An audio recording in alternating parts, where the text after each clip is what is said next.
Assalamualaikum warahmatullahi wabarakatuh. Waalaikumsalam warahmatullahi wabarakatuh. Selamat pagi, senang sekali perkenalkan saya Lulu Atul Usro, mahasiswa Psikologi Universitas Muhammadiyah Gresik yang akan memandu jalannya seminar online pada pagi hari ini. Seminar kali ini akan membahas tentang peran aktif orang tua saat belajar dari rumah. Berbicara tentang belajar dari rumah yang merupakan salah satu dampak dari adanya pandemi COVID-19 yang awal mulanya pembelajaran dilakukan secara langsung di sekolah, namun saat ini pembelajaran dilakukan dengan jarak jauh di rumah masing-masing. Tentunya hal itu menjadikan orang tua harus ikut aktif dalam mendampingi anak selama belajar dari rumah. Pertanyaannya, apakah semua orang tua memahami keadaan saat ini? Lalu, apa sebenarnya aktivitas belajar itu? Bagaimana menciptakan suasana belajar yang mengasihkan? Dan bagaimana menjadi orang tua yang kreatif selama mendampingi anak belajar dari rumah? Nah, itu semua akan dibahas oleh narasumber yang telah hadir di tengah-tengah kita, Ibu Citrawanti Oktavia, MPSI Psikolog. Beliau adalah psikolog pendidikan dan pengembangan. Beliau sudah berpengalaman di bidang pendidikan lebih dari 10 tahun sebagai pengajar, konsultan, dan konselor. Baik, untuk mempersingkat waktu, silakan Bu Wanti untuk memaparkan materi pada pagi hari ini. Oke, terima kasih Mbak Lulu kesempatannya ya. Di sini saya ingin memaparkan tentang peran aktif orang tua mendampingi anak selama belajar dari rumah. Ini dalam rangkaian kuliah kerja nyata ya Mbak ya? Ya, Mahasiswa betul. Unmul ITK Lumpur. Oke, kita mulai ya. Kondisi psikologis di masa pandemi. Coba kita perhatikan gambar-gambar ini. Kalau Mbak Lulu merasa nggak pusing, stres, cemas, ya nggak Mbak? Iya, betul Bu. Sangat. Gimana perasaan? Pengalaman saya selama belajar online itu cukup menekan, memberikan apa ya Bu? Banyak sekali tugas-tugas yang menekan saya. Jadi saya tuh sedikit kebingungan untuk mengatur jadwal daripada pembelajaran secara langsung. Jadi memang kondisinya tidak ideal ya? Ya, betul Bu. Pembelajaran di masa pandemi ya. Jadi perasaan stres, cemas, khawatir adalah emosi yang wajar ya dialami selama masa pandemi. Jadi berbeda kalau di masa sebelum pandemi, mungkin stres, cemas, khawatir adalah sesuatu hal yang perlu kita waspadai gitu, perlu kita tangani gitu, karena mungkin itu tergolong emosi yang perlu diwaspadai. Tapi kalau di masa pandemi, stres, cemas, khawatir adalah emosi yang wajar. Sepakat nggak? Sepakat. Kita mulai lagi. Ini kelihatan nih di gambar orang-orang ini, di picture yang saya berikan ini, ya kira-kira memang itu yang memang sedang terjadi. Bukan hanya di kita ya, di orang tua, di guru. Jadi semua orang pasti merasakan perasaan seperti ini. Oke, lanjut. Untuk orang tua, sekarang kita bisa bayangkan, orang tua karena masa pandemi, perannya sangat bertambah. Yang pertama, dia tambahannya menjadi guru. Yang biasanya anak-anak tiap pagi diantar ke sekolah, terus orang tua bisa me time, misalnya seperti itu. Sekarang orang tua juga harus berperan mengajari anak, mengatur pembelajaran anak. Jadi ada tambahan peran jadi guru. Lalu tambahan peran lagi jadi manajer bagi orang tua. Manajer apa? Jadi mengatur jadwal belajar, mengatur kapan mengumpulkan tugas, terus mengatur schedule atau waktu di pembelajaran gitu kan. Tambah lagi peran manajer. Lalu peran konselor. Jadi selama masa pandemi ini anak-anak itu punya ekspresi emosi negatif yang sama dengan orang dewasa. Jadi bisa saja mengalami stres karena perubahan yang terjadi. Nah, makanya orang tua ini dapat lagi tambahan peran. Jadi konselor. Jadi bagaimana cara mengatasi anak stres dan yang lain sebagainya. Lalu ketambahan peran lagi, peran keempat menjadi teman. Nah, di masa pandemi ini anak-anak tidak bisa kan main sama teman-teman yang lain. Sedangkan di anak usia dini kebutuhan bermain sangat besar, makanya peran orang tua bertambah lagi nih menjadi teman. Oke, kalau dari presentasi saya ada 4 tambahan peran yang harus dipikul orang tua di masa pandemi. Nah, pertambahan peran ini kira-kira wajar nggak sih kalau orang tua merasa stres? Wajar Dari yang sekali itu. Karena sekali. tambahnya beban. Iya, yang tadinya misalkan cuma 2 beban jadi 4 gitu kan dalam waktu yang bersamaan. Iya. Jadi sebenarnya kalau orang tua mengalami stres harus mendampingi anak sama di rumah itu adalah ekspresi yang sekali lagi wajar. Tapi begini, yang kita mulai.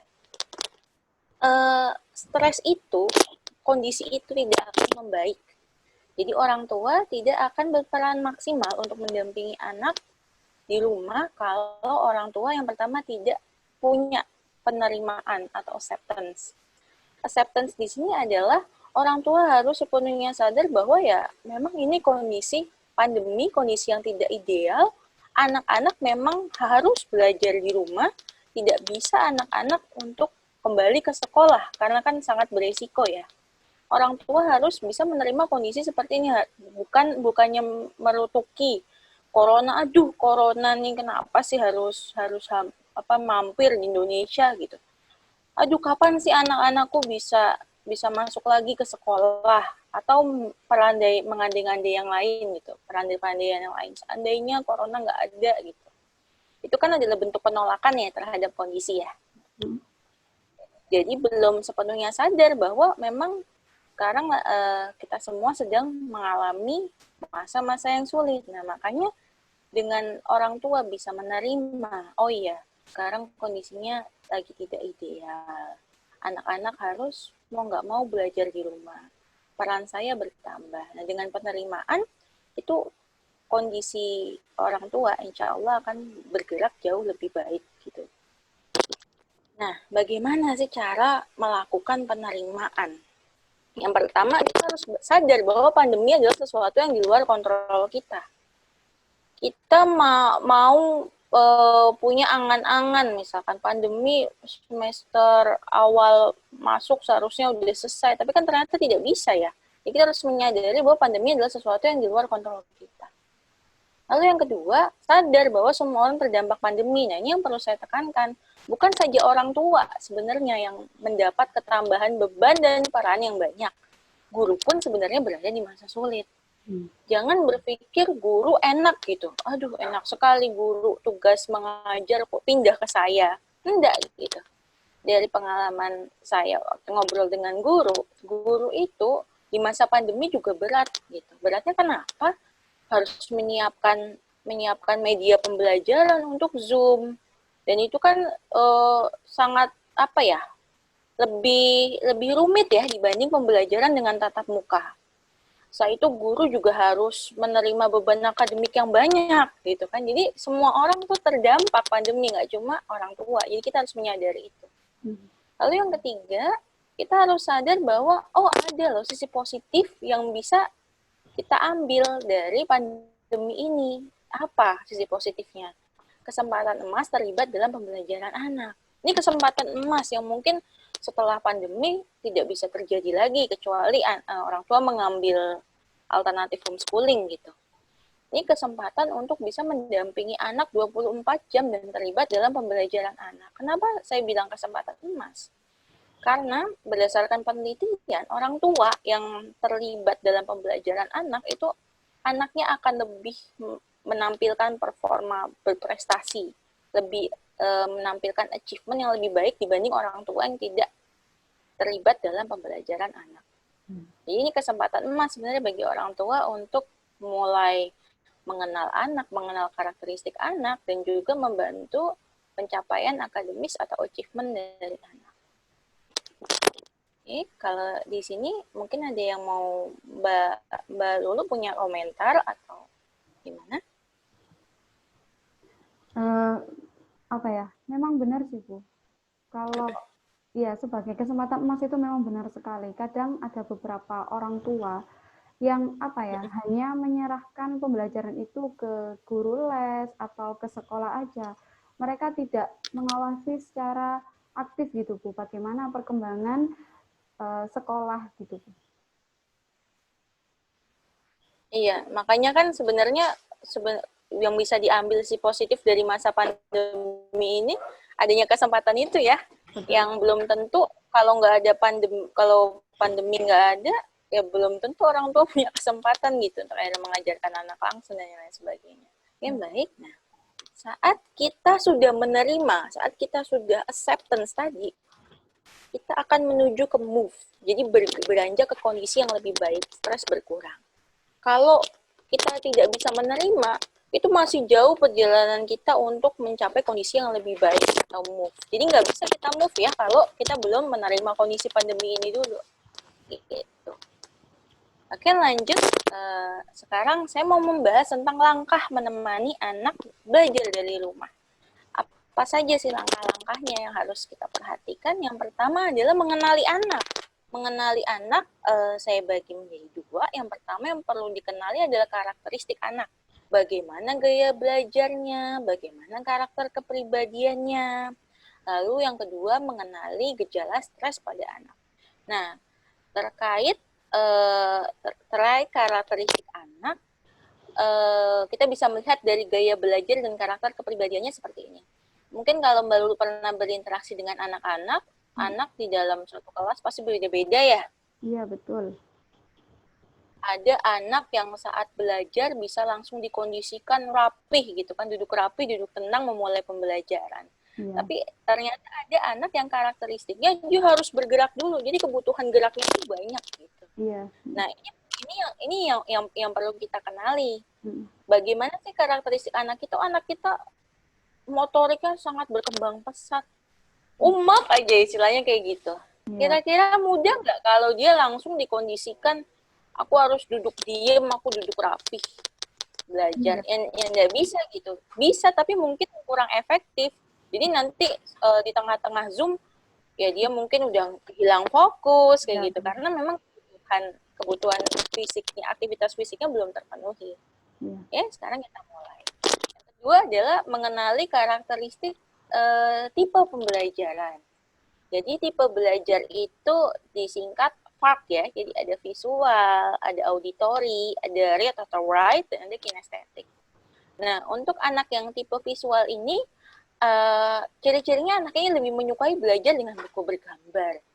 Jadi kalau mau dicerita, ibunya diminta untuk mendongeng, dia akan milih buku cerita yang colorful. Kalau perlu ada pop-up-nya, seperti itu. Jadi dia suka pembelajaran visual. Dia suka kalau diajari tentang hewan, misalkan tentang hewan-hewan yang ada di peternakan, lewat video, itu akan lebih tertanam dalam benak dia karena pembelajarannya visual. Nah, tapi ada lagi karakteristik anak yang auditori, sangat auditori. Jadi belajarnya harus dengan mendengar. Dia walaupun melihat di Zoom gitu, melihat gurunya mendengarkan, dia pasti maunya bertanya langsung. Harus dijelaskan. Dia suka berdiskusi, akan bertanya, kenapa sih kayak gini? Bun, ini maksudnya apa, Bun? Suka mengobrol gitu. Nah, anak dengan tipe auditori untuk mengerjakan tugas, dia harus dipandu dengan instruksi verbal. Jadi nggak bisa misalkan cuma melihat lembar kerja atau worksheet, terus dia baca istilah titik-titik di bawah ini. Kurang efektif kalau bagi anak auditori. Karena anak auditori lebih senang kalau dia dijelaskan. Oh, kamu di lembar kerja harus menebalkan titik-titik, misalkan seperti itu. Beda dengan anak visual ya. Kalau anak visual saat melihat gambar mungkin dia sudah bisa langsung mengerti instruksinya seperti apa. Kalau anak auditori butuh mendengar, dijelaskan. Lalu yang ketiga, read atau write. Nah, ini sebenarnya komposisi anak dengan read atau write ini tidak terlalu banyak ya dibanding visual, auditory, kinestetik. Anak dengan read atau write itu sukanya mencatat. Sukanya disuruh menulis aja. Bu, dikte. Ayo Bu, aku mau belajar tulis. Ibu ucapkan nama-nama hewan, nanti aku tulis. Sukanya menulis, sukanya membaca. Nah, bedanya dengan anak visual, pada anak yang karakteristiknya read atau write, dia nggak butuh gambar yang bagus untuk bisa senang membaca. Karena biasanya yang dia baca itu seperti ensiklopedi, buku teks, seperti itu. Nah, yang keempat, ini sebenarnya porsinya cukup banyak ya di anak usia dini itu adalah anak yang kinestetik. Jadi dia harus bergerak. Jadi belajar harus membuat sesuatu. Gak bisa dia belajar harus dengan duduk saja, dia mendengarkan guru, atau dia melihat buku bergambar, nggak bisa. Dia harus membuat sesuatu, membuat proyek. Contohnya saat belajar pembelajaran di kelas, dia maunya nempel-nempel kolase langsung, seperti itu. Jadi ada kebutuhan gerak yang terpenuhi. Tuh. Ini terkait learning style. Mungkin ada yang ingin diperjelas atau dikomentari, Mbak Lulu? Untuk karakteristik sendiri itu hanya dimiliki salah satu oleh anak atau memang bisa berkombinasi ya, Bu? Ya, pertanyaan yang bagus sekali ya, Mbak. Ya, ini yang sering ditanyakan orang tua. Jadi bisa nggak sih anak kita punya dua dominan gitu, dua dominan learning style? Jawabannya bisa. Tapi memang tetap ada proporsi yang lebih dominan. Misalkan anak ini punya tipe belajar visual dan auditori. Jadi dia selain membaca buku bergambar juga maunya diskusi dijelaskan. Nah, tapi kita lihat juga mayoritas yang sering muncul itu apa? Yang bagian yang gaya belajar yang mana? Biasanya perbandingannya ya 60%, 40%, atau 75%, 25%, tetap ada bagian yang dominan. Nah, ini juga yang perlu ditekankan, gaya belajar ini juga berkembang. Jadi dia sifatnya beda sama kepribadiannya yang cenderung menetap, dia bisa berubah-ubah gitu. Jadi perannya orang tua ini untuk mengamati gitu. Bisa jadi saat di PAUD, pembelajarannya auditori gitu. Karena memang didukung sama perkembangan kognisinya yang memang lagi suka bertanya gitu misalkan. Nanti di SD bisa jadi dia berubah jadi visual. Nah, ini pentingnya orang tua itu mengamati nggak cuma di satu fase pendidikan ya, tapi sepanjang masa mengamatinya seperti itu. Oke, sudah jelas, Mbak? Sudah, Bu. Oke, sekarang saya lanjut ya. Nah, yang kedua tadi kan mengenali karakteristik anak. Yang sekarang mengenali gejala stres pada anak. Kenapa gejala stres ini perlu dikenali? Karena kalau anak yang stres, dia kalau dipaksa untuk belajar mungkin bisa, tapi jadinya kayak apa? Kayak robot. Dia cuma dengerin, dia nggak paham, dia cuma duduk aja diem. Gitu. Jadi makanya gejala stres ini perlu dikenali sama orang tua. Ketika anak sudah menunjukkan adanya gejala stres, ya orang tua harus bisa menyelesaikan permasalahan stres terlebih dahulu baru memberikan pembelajaran gitu. Ini kita bahas kenapa anak-anak bisa stres ya. Anak-anak bisa stres sama seperti orang dewasa karena satu adanya perubahan aktivitas. Perubahan aktivitas ini drastis loh. Yang tadinya dia ramai tiap pagi, dia sudah punya rutinitas gitu ya. Tiap pagi semangat aku mandi pagi, aku bawa robotan kesayanganku, aku mau pamer sama temanku. Tapi tiba-tiba udah pandemi, dia punya barang yang baru, mainan yang baru, nggak bisa dipamerin sama teman-teman, dia nggak bisa cerita. Itu kan perubahan aktivitas yang sebenarnya cukup signifikan ya buat anak. Jadi anak juga sama, bisa stres juga seperti orang tua. Lalu kedua, kurangnya ruang bergerak. Ya bersyukur kalau orang tua yang masih mempunyai halaman rumah yang luas di luar gitu. Jadi anak-anak masih bisa beraktivitas outdoor. Tapi sayangnya tidak semua orang tua kan punya ruangan untuk beraktivitas ya. Nah, kurangnya ruang bergerak ini, jadi memang secara fisiologis tubuh yang diam, jadi energi untuk aktivitas fisik yang tidak tersalurkan itu memang lebih rentan terhadap stres. Dan ini juga terjadi pada anak-anak. Kurangnya ruang bergerak menyebabkan dia kurang bergerak dan kemungkinan bisa menyebabkan stres. Nah, lalu ketiga, tidak ada teman bermain. Nah, ini signifikan sekali ya, seperti yang sudah saya jelaskan di poin 1 tadi. Nggak ada teman cerita. Aku cuma ngelihat orang dewasa, yang kulihat cuma guruku, yang kulihat cuma ibuku. Nggak nyambung lagi ngomonginnya. Dia nggak tahu robot-robotan. Dia nggak tahu tuh kuda poni. Nggak nyambung. Bisa bayangkan ya? Stres gitu anak. Nah, untuk yang tidak ada teman bermain ini memang harus disiasati. Jadi walaupun pembelajaran itu sekarang dengan daring, nggak bisa ketemu teman-teman, mungkin orang tua bisa menjadwalkan untuk video call sama teman-teman sekelasnya. Gitu. Lalu yang keempat, bosan belajar daring ya. Ini sebenarnya yang sering terjadi gitu ya. Karena pembelajaran daring ya rata-rata cuma menghadap laptop, lewat Zoom seperti ini. Kalau anak-anak yang masih yang usia dini tidak ada ragam aktivitas, jadi cuma duduk aja mendengarkan, yang jelas bosan. Dan itu bisa memicu stres. Nah, ciri-cirinya apa? Yang perlu dikenali orang tua, hal anak menunjukkan kemunculan stres. Yang pertama, dia tiba-tiba mudah menangis. Tadinya anaknya misalkan sehari-hari jatuh aja, lecet, kena aspal, nggak nangis. Tapi ini misalkan berantem sama adiknya nggak mukul misalkan. Tiba-tiba jadi cepet nangis gitu, jadi tantrum. Terus yang kedua dia murung. Murung ini sebenarnya kalau pada anak sangat mudah dikenali ya, karena anak itu adalah manusia yang paling jujur ekspresinya. Jadi sangat mudah dikenali ekspresi stresnya. Kelihatan dari murung. Yang ketiga tidak bisa tenang. Nah, tidak bisa tenang di sini dia kelihatan gelisah. Bahkan ada beberapa kasus yang anak ini jadi hiperaktif. Dia yang tadinya bisa dikendalikan, terus sekarang kok jadi suka manjat-manjat ya. Pokoknya tidak bisa tenang dan gerakannya itu tidak bisa dikoordinasikan lagi gitu, kelihatan agak serampangan gitu. Lalu yang keempat, lengket berlebihan pada pengasuh. Yang biasanya ibunya kalau mau umek di dapur, dia ditinggal main bisa, sekarang kok maunya nempel terus sama ibunya. Nah, ini yang harus diwaspadai gitu.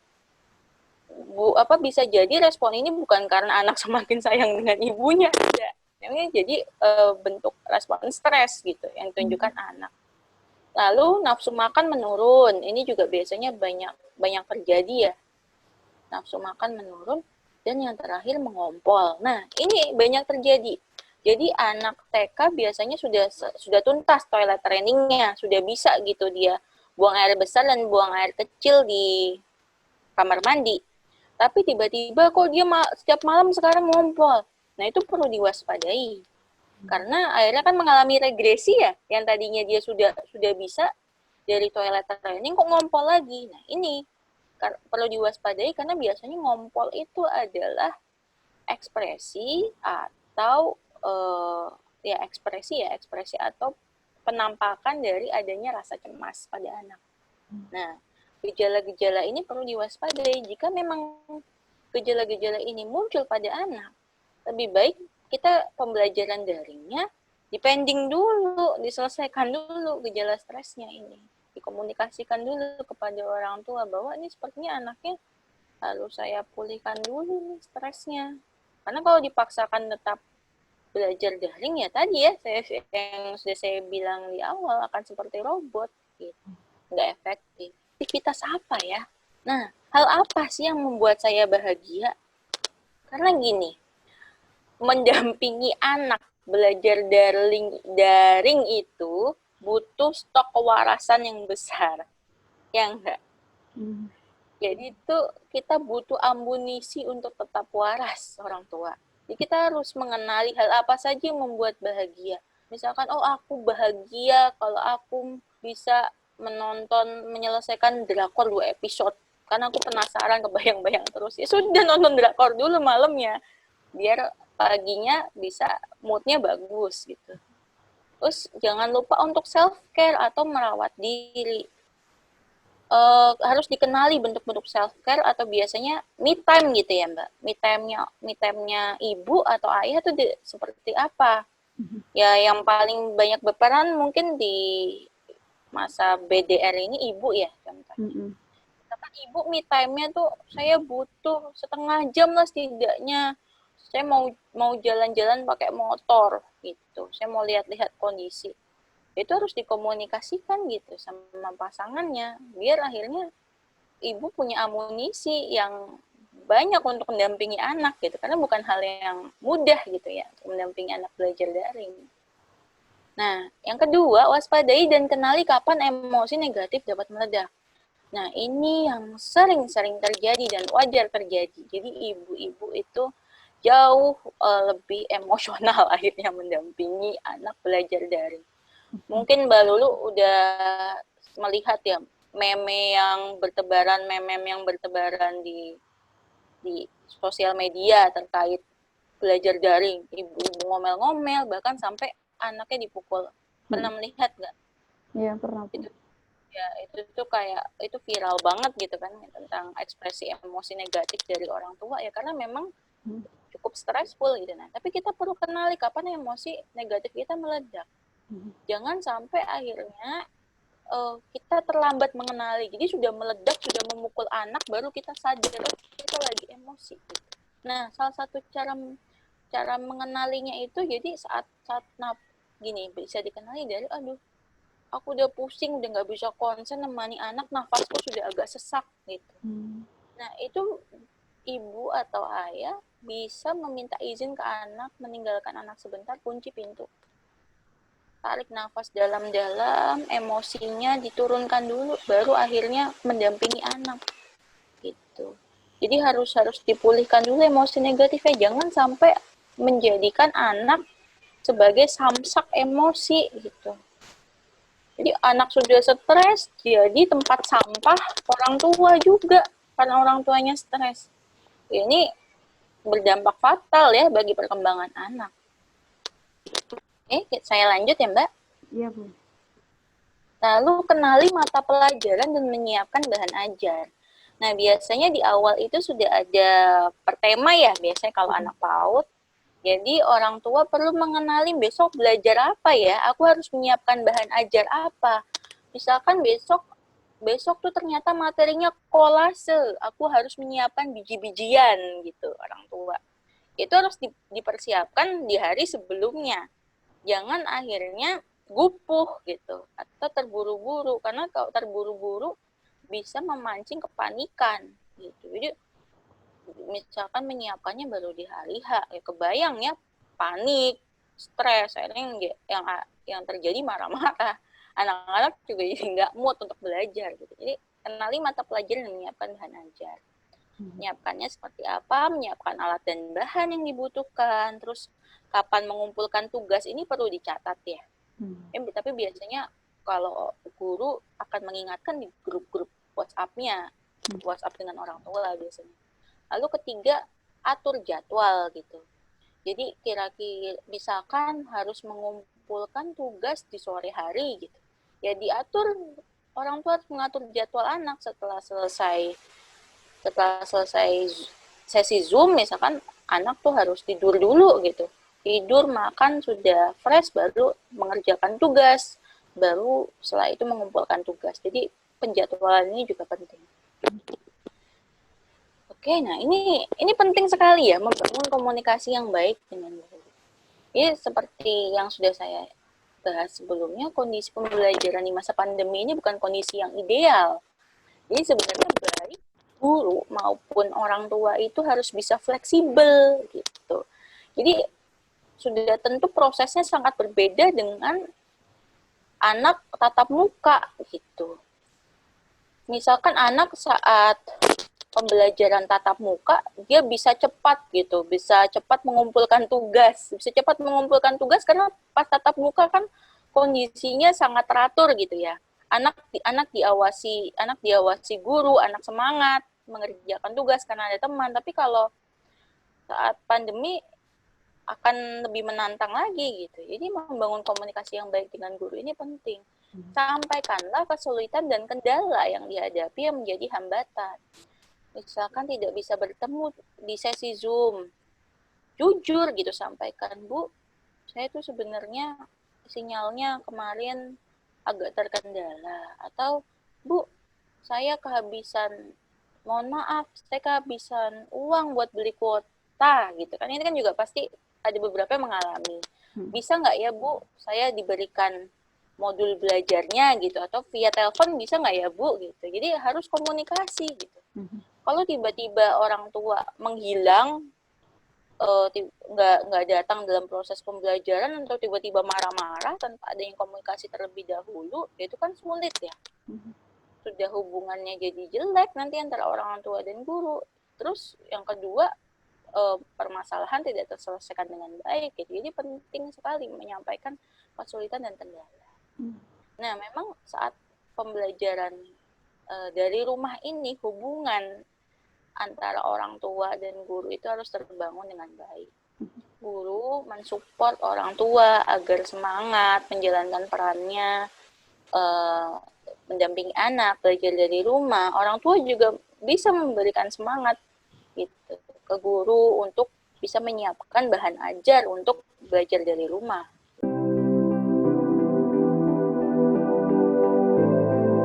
Baik, saya di sini akan menyimpulkan dari materi yang telah disampaikan bahwa saat ini rasa cemas, khawatir, stres merupakan hal yang wajar karena memang kondisi saat ini yang tidak stabil. Selama masa pandemi, orang tua mengalami pertambahan peran. Yang pertama yaitu sebagai guru, karena pembelajaran saat ini dilakukan dengan jarak jauh, yaitu di rumah masing-masing. Yang kedua, orang tua sebagai manajer. Orang tua mengatur setiap kegiatan, aktivitas, dan jadwal pelajaran anak. Kemudian yang ketiga, orang tua sebagai konselor. Orang tua perlu memahami ekspresi perubahan anak yang sewaktu-waktu bisa berubah tanpa diketahui gejala yang jelas. Kemudian yang keempat, orang tua sebagai teman. Orang tua menemani anak ketika bermain karena memang saat ini kondisi yang tidak memungkinkan untuk datang ke sekolah ataupun keluar. Untuk mengurangi rasa stres akibat banyaknya peran yang dijalankan, maka perlu adanya penerimaan. Penerimaan ini dapat dilakukan dengan sadar bahwa pandemi ini merupakan sesuatu yang berada di luar kontrol kita. Yang kedua, kita harus sadar bahwa semua orang terdampak pandemi ini. Dan kita juga bisa mengambil sisi positif dari adanya pandemi ini, yaitu sebagai kesempatan emas terlibat dalam setiap kegiatan anak. Ketika kita sudah mampu menerima keadaan saat ini, maka kita akan bergerak ke arah yang lebih baik. Kita akan melakukan perubahan untuk mewujudkan apa yang telah kita harapkan. Nah, langkah-langkah yang dapat dilakukan oleh orang tua selama mendampingi anak belajar dari rumah adalah yang pertama, mengenali keadaan anak. Mengenali keadaan anak ini dapat dilihat dari karakteristik kepribadiannya, karakteristik pembelajaran, maupun gaya belajar anak. Dan kita juga bisa melihat keadaan atau perubahan-perubahan pada anak. Apakah anak mengalami gejala stres atau tidak. Kemudian yang kedua, mengenali diri sendiri. Orang tua perlu mengenali dan memahami apa saja hal-hal yang bisa membuat dirinya bahagia sehingga terhindar dari emosi negatif. Yang ketiga yaitu kenali pembelajaran dan mempersiapkan bahan ajar. Orang tua perlu mempersiapkan bahan ajar atau alat-alat yang diperlukan dalam pembelajaran sebelum pembelajaran itu dimulai, agar nantinya bisa tertata dengan rapi dan tidak terburu-buru, sehingga terhindar dari emosi negatif. Yang terakhir yaitu membangun komunikasi antara orang tua dan guru. Hal ini sangat perlu. Orang tua bisa menyampaikan kendala atau hambatan selama belajar dari rumah, sehingga masalah-masalah yang muncul bisa teratasi dan terbuka antara satu dengan yang lainnya. Baik, saya ucapkan terima kasih kepada orang tua yang sudah menyaksikan video part 1 ini. Akan ada video part 2 dan insya Allah juga ada video part 3. Jika ada pertanyaan atau mungkin penjelasan yang masih kurang jelas, bisa disampaikan di kolom komentar atau bisa disampaikan ke grup wali kelas masing-masing. Terima kasih. Assalamualaikum warahmatullahi wabarakatuh.